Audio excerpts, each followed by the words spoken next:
Hi friends, welcome back. तो आज का हमारा वीडियो है सुप्रीम कोर्ट सेटबैक फॉर दीप्के एंड कंपनी। Oh really? तो चलते हैं, शुरू करते हैं।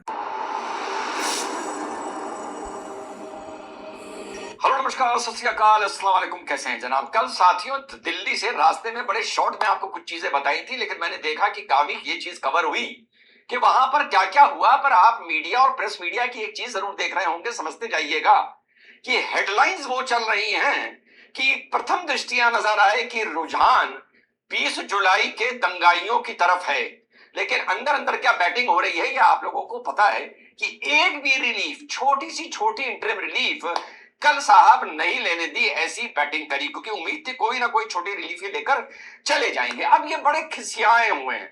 पेपर की और मीडिया की तो हेडिंग चल रही है वो अलग है, कांग्रेस जनता पार्टी की खिसियाट अलग है, और वो खिसियाटी आप लोगों को वो सच बता रही होगी जो आपके भाई ने आपको को कल बताया था।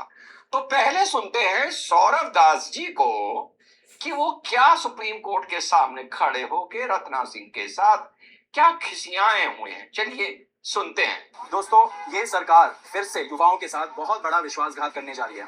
आज सुप्रीम कोर्ट में जो बंच ऑफ पिटिशंस है, जिसमें पुलिस ब्रुटैलिटी मतलब जुलाई 20 को जो युवाओं के साथ बर्बरता हुई थी जंतर मंतर में, उसके बारे में पिटिशंस का हियरिंग था। ना ना ना ना सौरभ बाबू, तुम झूठ बोल रहे हो। सौरभ, उनका तो था ही, साथ में जो एक सिपाही के पुलिस पर्सनल के घर वालों ने डाली है उसका भी था, जहां पर तुम्हारे गुंडों की बर्बरता की बात। और दूसरा, सरकार नहीं कह सकते, जुडिशरी इज नॉट सरकार।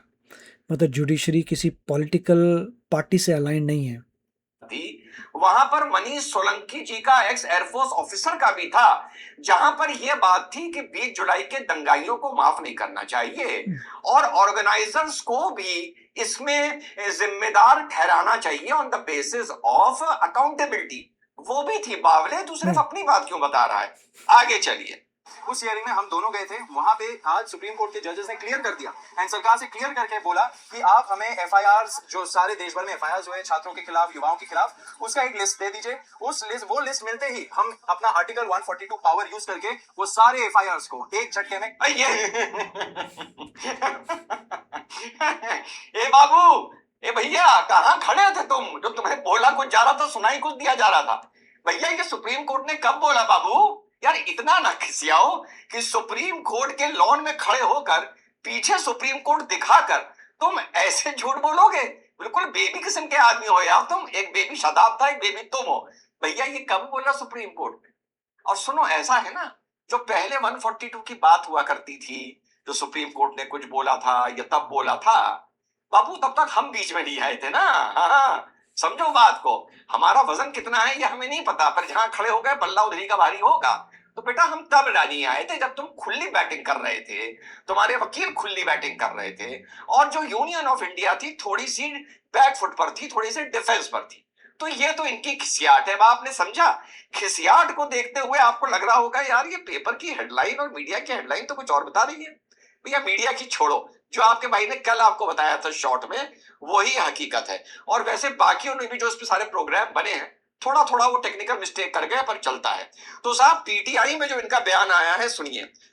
The government delegation had assured us that it would request the Supreme Court to invoke Article 142 and quash all the FIRs। यानी ये कह रहे हैं कि हमसे कांग्रेस, ये हमसे गवर्नमेंट के डेलीगेशन ने ये कहा था कि हम सुप्रीम कोर्ट से बोलेंगे कि आर्टिकल 142 में सारी एफआईआर क्वैश कर दी जाएंगी।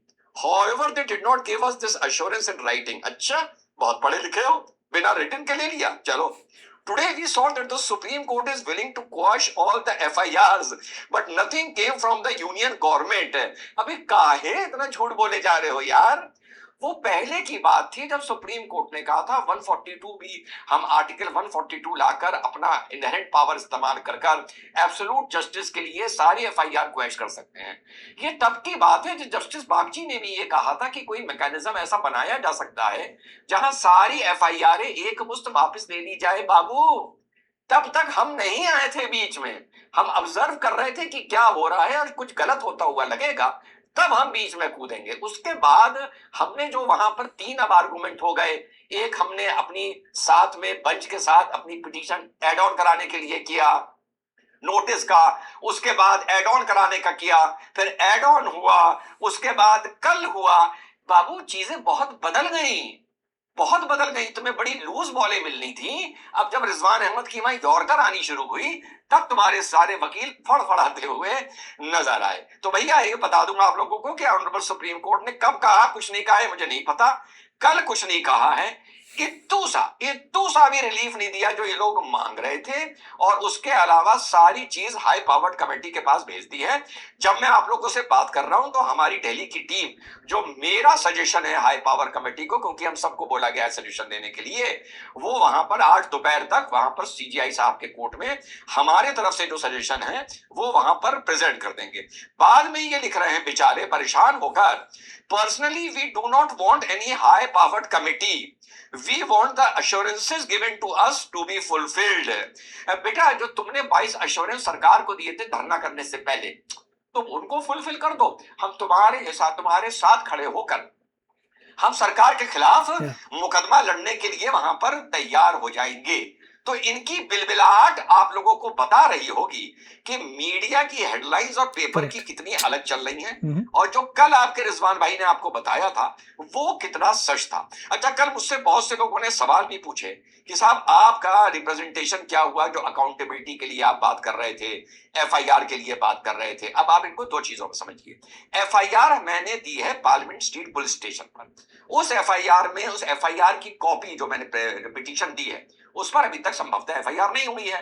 कल तक आपका भाई उस पर आरटीआई दाग देगा कि जो मैंने एक संज्ञेय अपराधों के तहत इन 3-4 लोगों के खिलाफ आपको एक प्रार्थना पत्र दिया था जिसकी कॉपी संलग्न है, उसकी एफआईआर की कॉपी उपलब्ध कराएंगे। नहीं पूछा जाता क्यों नहीं हुई, और जब तुम नहीं कराओगे तो वो हम एक नई छड़ छेड़ेंगे।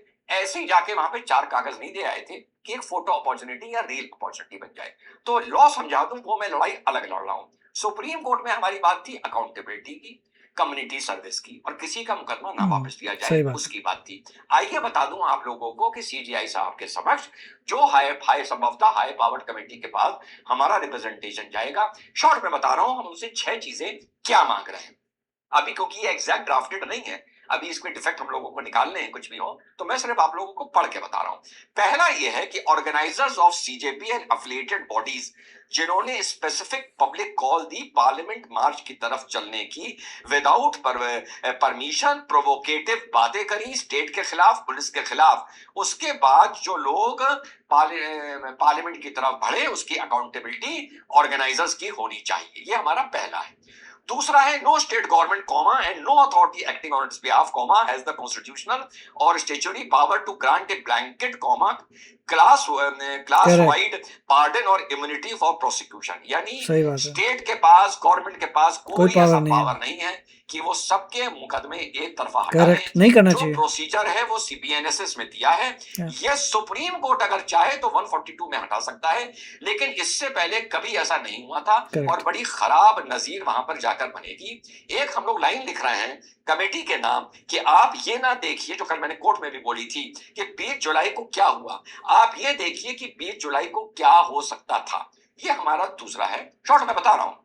तीसरा है national capital territory high security area में, पार्लियामेंट एरिया में, ऐसी जगहों में जो भी यहां पर बलवा हुआ है, गुंडों ने जो यहां पर बलवा किया है स्टूडेंट्स के नाम पर, उनके साथ लीनियंसी बिल्कुल भी नहीं बरतनी चाहिए। ठीक। चौथा, उसके बाद यह है कि जो गवर्नमेंट ने प्रपोजल दिया था, जब तक हम बीच में नहीं आए थे, कि 2 हिस्सों में इन पूरे प्रोटेस्टर्स को बांट दिया जाए।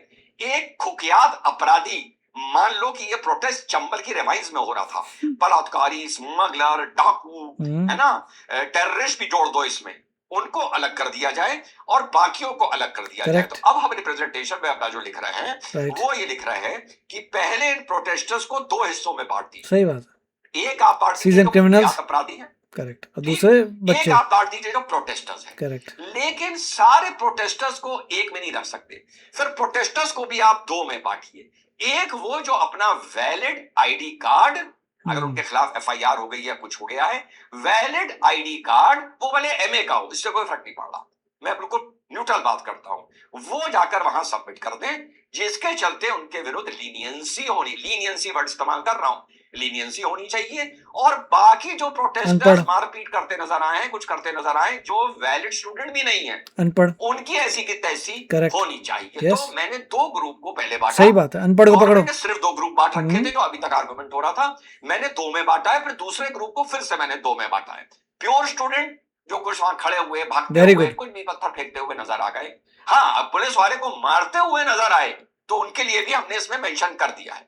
उसके बाद यह है कि जो सेग्रीगेशन वाली बात है कि एक को लीनियंसी करी जाए, एक के साथ बहुत स्ट्रिक्ट हुआ जाए।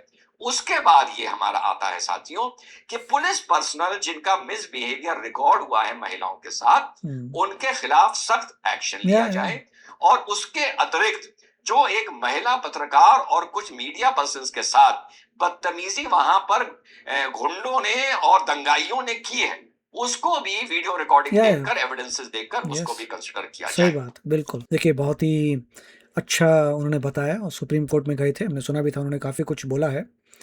तो वेरी गुड, बहुत ही अच्छा एक्सप्लेन किया है कि प्रोटेस्टर्स को डिवाइड किया जाएगा। एक प्योर हार्ड एंड क्रिमिनल्स अलग होंगे, प्रोटेस्टर्स अलग होंगे, उनमें से भी स्टूडेंट्स कौन है वर्सेस नॉन स्टूडेंट्स पूरा करके फिर आगे जो स्टूडेंट्स हैं जिनकी प्रायर कोई हिस्ट्री नहीं है, मेरे ख्याल से उनको छोड़ देना चाहिए कि पहली बार कोई प्रोटेस्ट में जा रहा है बच्चा, उसको छोड़ दो। मगर जिनकी हिस्ट्री है उनको नहीं करना, छोड़ना चाहिए। जो स्टूडेंट है ही नहीं उनको पकड़ना चाहिए। और दूसरे जो हैं, मगर अगर कोई स्टूडेंट नहीं है इसका मतलब नहीं कि उसकी गलती है कोई। अगर स्टूडेंट नहीं है और अगर वो सिविल तरीके से था, ही इज़ फाइन। मगर अगर वीडियो में कहीं आ गया कि वो कुछ लफड़े कर रहा है, तभी पकड़ा जाएगा। तो हर चीज़ को आपको प्रूफ करना पड़ेगा। अब ये बोल सकते हैं ठीक है, ये तो बच्चे हैं, मगर इन बच्चों में से भी वो बच्चे होने चाहिए जिन्होंने कुछ ना किया हो।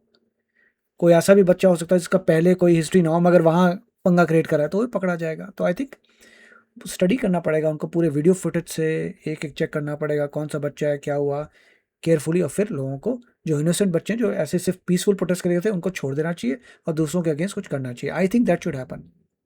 फ्री आप नहीं कर सकते कि सबको छोड़ दिया। I don't think that's a good way of doing things. वो तो गलत हो जाएगा, तो आपकी जुडिशरी भी चली नहीं, आपने ऐसे कैसे छोड़ दिया। एक बार किसी ने क्राइम कर दिया तो कभी नहीं छोड़ सकता वो। There has to be some punishment. और कम्युनिटी सर्विस तो होनी चाहिए। मुझे ऐसा लगता है कि अगर आपने कुछ किया और आपने नज़र आया कि आपने कुछ बुरा बोला है, आपने गवर्नमेंट को कुछ बुरा बोला, अननेसेसरी बुरा कुछ बोला, तो आपको कम्युनिटी सर्विस टाइप की कोई मिलनी चाहिए।